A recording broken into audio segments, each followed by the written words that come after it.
Hey everyone, and welcome to the 5 Bytes Podcast. I'm your host, Rory Monahan. The podcast, as always, is brought to you by my sponsors. That includes Numescent, the inventors of the first and only cloud-native container management platform for Windows desktops, and also brought to you by Master Packager, an application packaging software that helps you build packages that end users love, enterprises want, and the Windows OS needs. If you enjoy the show each week, you have these awesome sponsors to thank. And now for some news. Microsoft has released an emergency out-of-band security update to patch a high-severity Microsoft Office zero-day vulnerability that has been exploited in attacks. According to bleepycomputer.com, the security feature bypass vulnerability, which is tracked as CVE-2026-21509, is reportedly due to a reliance on untrusted inputs in a security decision in Microsoft Office, which allows an unauthorized attacker to bypass a security feature locally. It affects multiple Office versions, including Office 2016, 2019, LTSC 2021, LTSC 2024, and the Microsoft 365 apps for enterprises.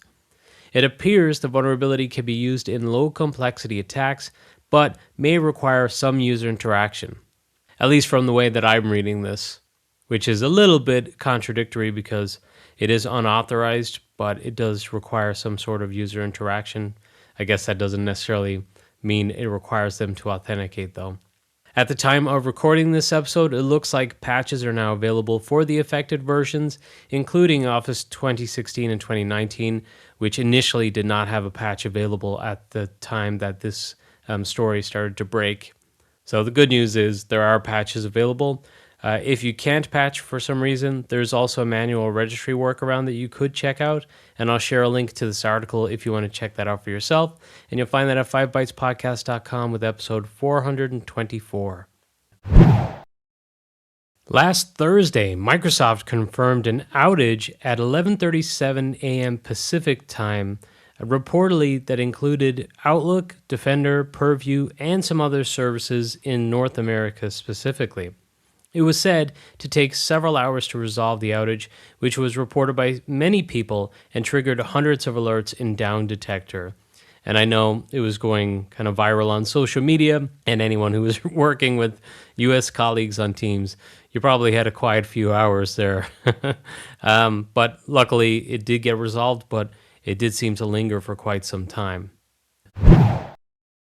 Microsoft has also released another emergency out-of-band update, and this one was released last Saturday for Windows 10, Windows 11, and Windows Server operating systems to fix an issue that prevented Microsoft Outlook Classic from opening when using PSTs stored in cloud storage.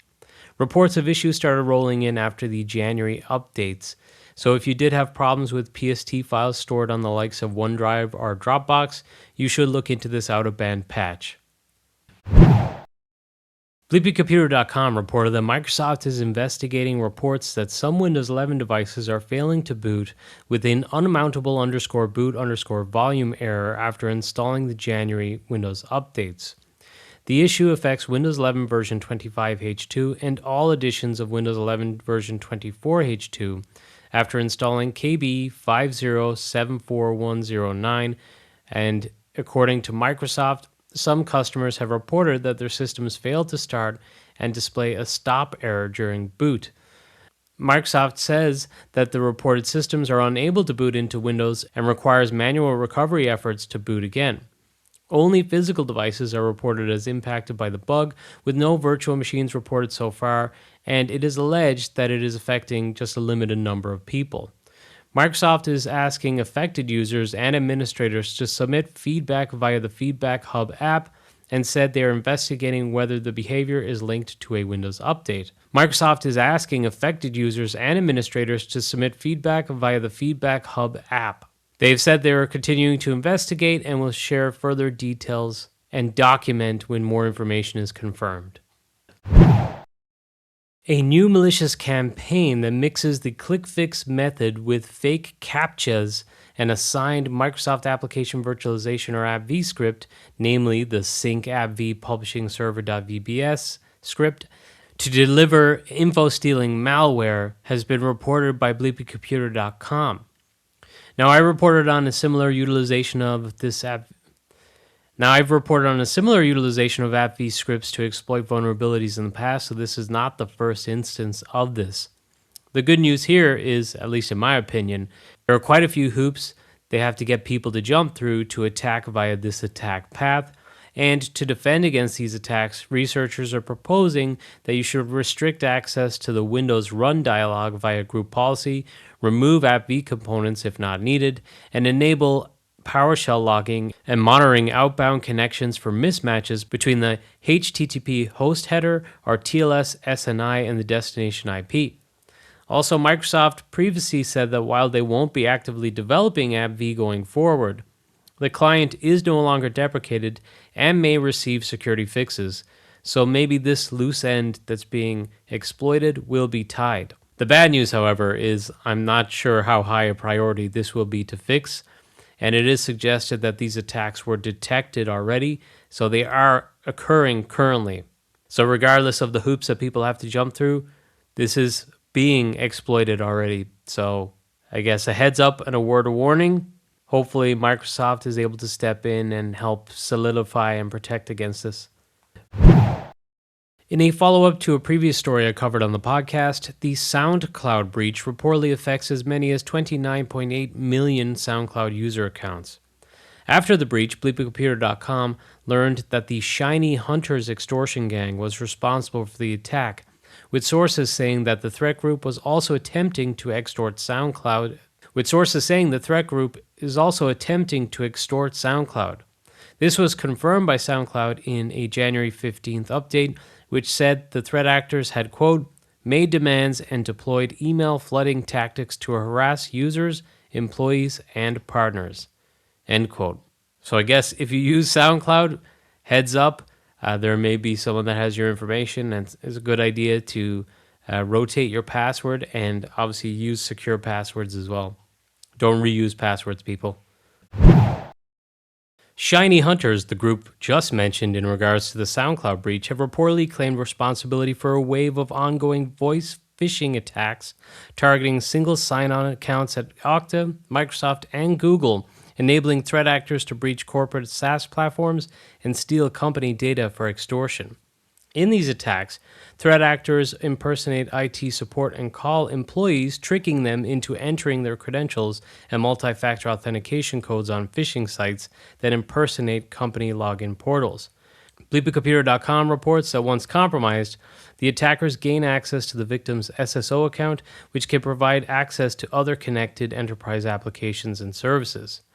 Okta, on their behalf, released a report in response describing the phishing kits used in these voice-based attacks, which match what bleepingcomputer.com has been told about by the Shiny Hunters group themselves.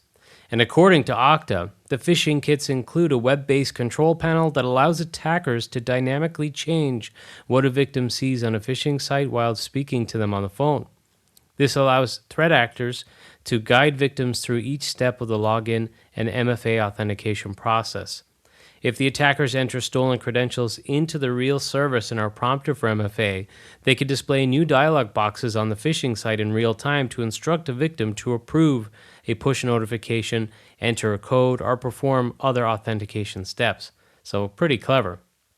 Despite the group's claims, and despite the fact that Okta basically confirmed what Shiny Hunters have told bleepingcomputer.com, at least about their part of this whole thing, Microsoft has said that it has nothing to share at this time, and Google said it had no evidence that its products were being abused in the campaign. It'll be interesting to see that in a few weeks from now, are Microsoft and Google acknowledging this, or is Shiny Hunters possibly just overextending and exaggerating their reach? I guess we'll see. Sticking with some more security-related news, I know, unfortunate, I saw interesting posts on social media and then a blog post from Michael Niehaus recently addressing security issues with MDT, which was recently retired.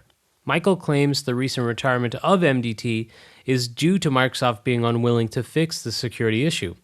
The vulnerability appears to be in the monitoring service, which reportedly lacks any sort of authentication, Thus, anyone who can access the endpoint can query or update the data that it contains. And the monitoring service has a mechanism for storing settings via an XML blob, but when retrieving that blob, it could exfiltrate data from the server because the XML parsing being done in this .NET 2 application will process URL references. According to Michael, the root issue is that if you put credentials or other secrets in publicly accessible locations, such as bootstrap.ini embedded in your Windows PE boot images that are accessible via PXE TFTP, bad things can happen. He shares a list of some practices for those still rocking with MDT, and I'll share a link with this episode to that. And it is very important because I know for a fact there are organizations who are doing quite bold things in their setups and embedding passwords where they shouldn't. So check out the tips from Michael, and I'll share a link to that with this episode, which is episode, again, 424 on 5bytespodcast.com.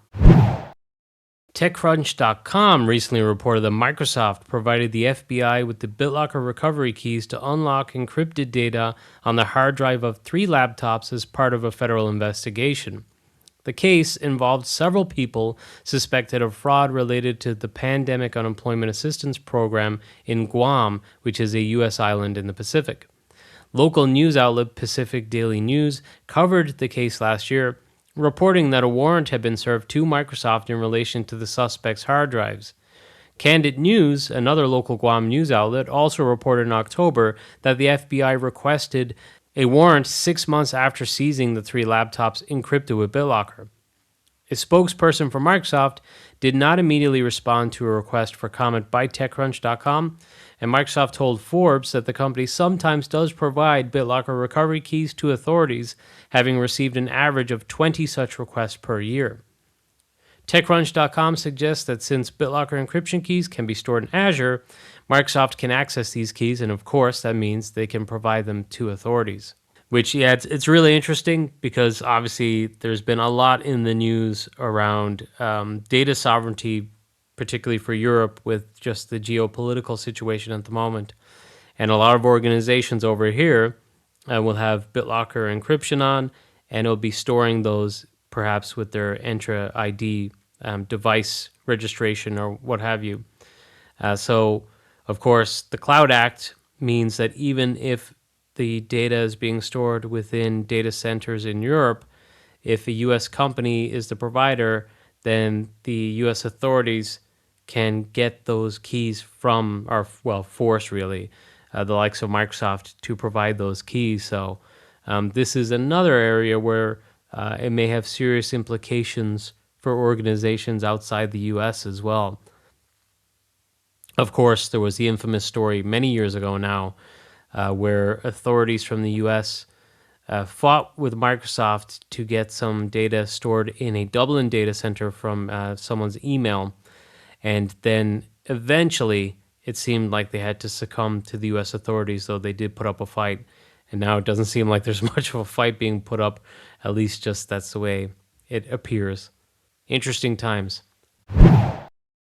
During the recent Pwn to Own Automotive 2026 competition, security researchers hacked the Tesla infotainment system and earned $516,500 after exploiting 37 zero-day vulnerabilities on the first day of the competition. BleepComputer.com reported that the Synactive team also took home $35,000 after successfully chaining an information leak and an out-of-bounds write flaw to get root permissions on the Tesla infotainment system in the USB-based attack category. They also chained 3 vulnerabilities to gain root-level code execution on the Sony XAV 9500ES digital media receiver, earning an additional $20,000 cash award.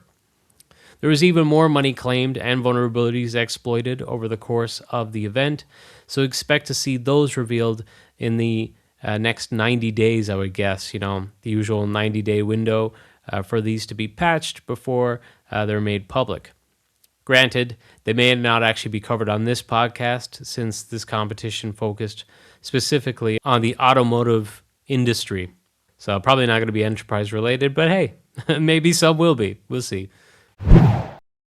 In a quick hit story, Windows 365 is now available in the Brazil South region. So, another new region for Windows 365 cloud PCs. Microsoft has reportedly made some AI-specific features available to insiders, including in Notepad version 11.2512.10.0, which now streams AI-generated results for write, rewrite, and summarize features, displaying previews faster rather than waiting for complete responses. However, users must sign in with their Microsoft accounts to access these new AI tools.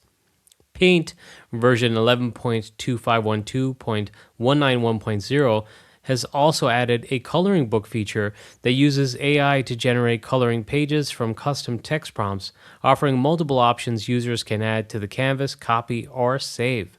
Paint now also comes with a fill tolerance slider, allowing users to control how the fill tool adds color to the canvas. The adjustment slider appears on the left side of the canvas when the fill tool is selected, allowing users to experiment with different tolerance levels for various effects. Microsoft has encouraged users to submit feedback through the Windows Feedback Hub under the Apps category to help them weed out bugs. Last week, the foundation behind Wikipedia announced API access deals with Microsoft, Meta, Amazon, Perplexity, and Mistral AI, expanding its effort to get major tech companies to pay for high-volume API access to Wikipedia content, which these companies use to train AI models like Microsoft Copilot and ChatGPT. The new partners join Google, which signed a deal with Wikimedia Enterprise in 2022, as well as smaller companies like Acacia, Nomic, Plius, Prorata, and Reef Media. The revenue will help offset infrastructure costs for the nonprofit, which otherwise relies on small public donations while watching its content become a staple of training data for AI models. And I see that Ars Technica reported that the site visits are down about 8% to Wikipedia year on year, but AI bots are scraping that data, and the more people use Gen AI rather than search, they're going to get that information presented to them by things like ChatGPT, and they're not going to be going to Wikipedia. But Wikipedia is still the source and supplying that information.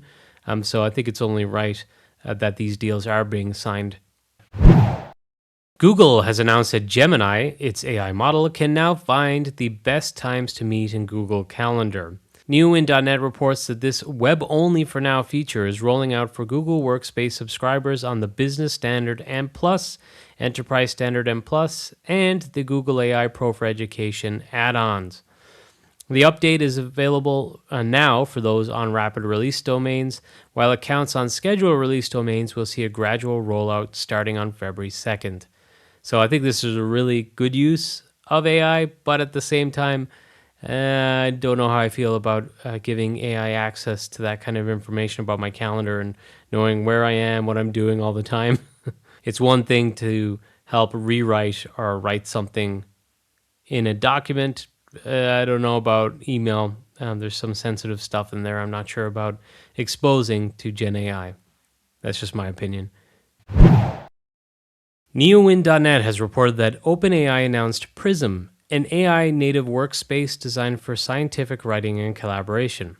Prism is built on top of Crixit, a cloud-based LaTeX platform acquired by OpenAI. I don't know, that's latex, but I assume it's LaTeX. And it's powered by OpenAI's latest GPT 5.2 model and is available to anyone with a free ChatGPT personal account. OpenAI said Prism will come to ChatGPT business, team, enterprise, and education plans in the coming weeks. With Prism, researchers can explore ideas, test hypotheses, and reason through complex scientific problems using the GPT 5.2 thinking model. They can create and refactor equations, manage citations, and work with figures. Prism can also reportedly convert hand-drawn whiteboard diagrams into LaTeX, and it supports voice-based editing for simple changes. The European Commission announced that it has launched formal proceedings under the Digital Services Act to investigate whether X properly assessed risks before deploying its Grok AI tool following its use to generate sexually explicit images. The Commission noted that these potential risks seem to have materialized seeing that the AI-powered tool was used to create manipulated sexually explicit images, including content that may amount to child sexual abuse material. UK authorities are also scrutinizing the platform, and the California Attorney General, Rob Bonta, opened another investigation into the non-consensual sexually explicit material generated using Grok. It's a really interesting, I think, inflection point for these Gen AI models and their uses. Since it was designated a very large online platform under EU law, that is X must now mitigate all potential systemic risks as defined in the EU's Digital Services Act, including the spread of illegal content and threats to fundamental rights. So hopefully this is sorted out. I am a little bit worried that given, again, the current climate and temperature of things, that X may just balk at this, and the head honcho seems to think that he's above the law. I guess we'll see how it plays out. At the World Economic Forum in Davos, Microsoft CEO Satya Nadella reportedly warned that AI will lose public support unless it's used to do something useful that changes the outcomes of people and communities and countries and industries. According to PCGamer.com, Nadella said, quote, "We will quickly lose even the social permission to take something like energy, which is a scarce resource, and use it to generate these tokens. If these tokens are not improving health outcomes, education outcomes, public sector efficiency, private sector competitiveness across all sectors, small and large." End quote. He went on to say, quote, "And that, to me, is ultimately the goal." End quote. Yeah. You definitely do need to justify using up all the scarce resources, as he said. He said regarding the demand side that every firm has to start by using it, throwing in some industry standard hyperbole, according to PCGamer.com, calling AI a cognitive amplifier that gives you access to infinite minds. Nadella added that the AI industry needs to encourage job seekers to pick up AI skills in the same way people master Excel to make themselves more employable. Sure. Yeah. But now this episode's scripts, tricks, and tips. First up this week, Ars Technica published another interesting article. This is the third week in a row I think I've had something from them in the actual scripts, tricks, and tips. But it covers OpenAI's sharing of a breakdown of how the company's Codex CLI coding agent works internally, offering developers insights into AI coding tools that can write code, run tests, and fix bugs with human supervision. It might be of interest to people who are relying on things like ChatGPT for generating code, just to see kind of what the logic they use behind it is. And finally, I'm a little bit early to this one, earlier than I would usually promote, but I'll be co-presenting a webinar with my boss and Numescent CEO, Arthur Tomey, on igniting your endpoint strategy with AI packaging and Intune. And that's going to take place on February 10th at 10 a.m. Pacific for those on the West Coast in the US, and 6 p.m. GMT for those who are closer to where I am.